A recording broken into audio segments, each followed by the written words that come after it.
Başınız sağ olsun. Dostlarım sağ olsun. Çok yazık oldu. Kaç yaşındaydı çocuğu? 5'ine yeni girecek. Bu yaşta hem annesiz hem babasız kaldı. Haberi var mı? Söylediniz mi? Yok. Böyle bir şey bu yaştaki çocuğa nasıl söylenir ki?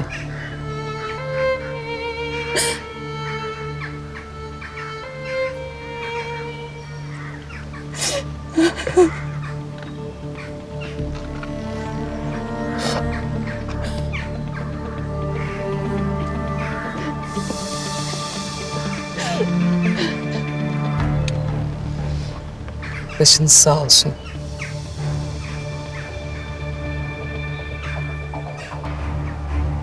Keşke yaşarken görebilseydi sizi.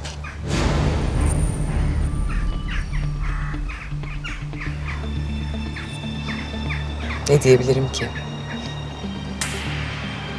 Hepimizin başı sağ olsun.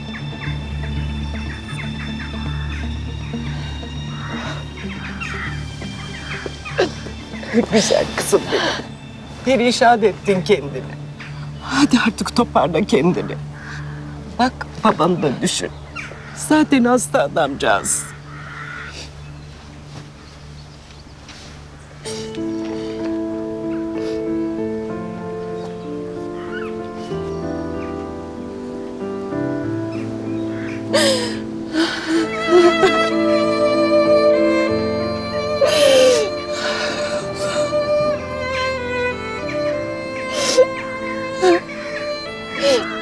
Biricik ablam.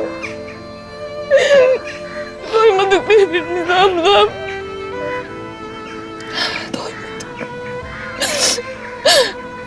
Doymadık birbirimize.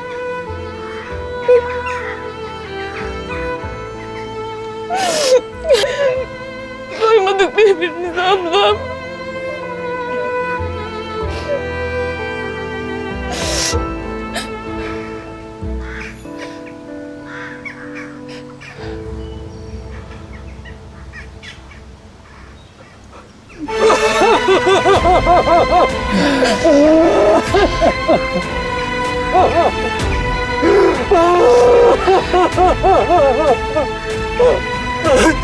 Kevser'im benim.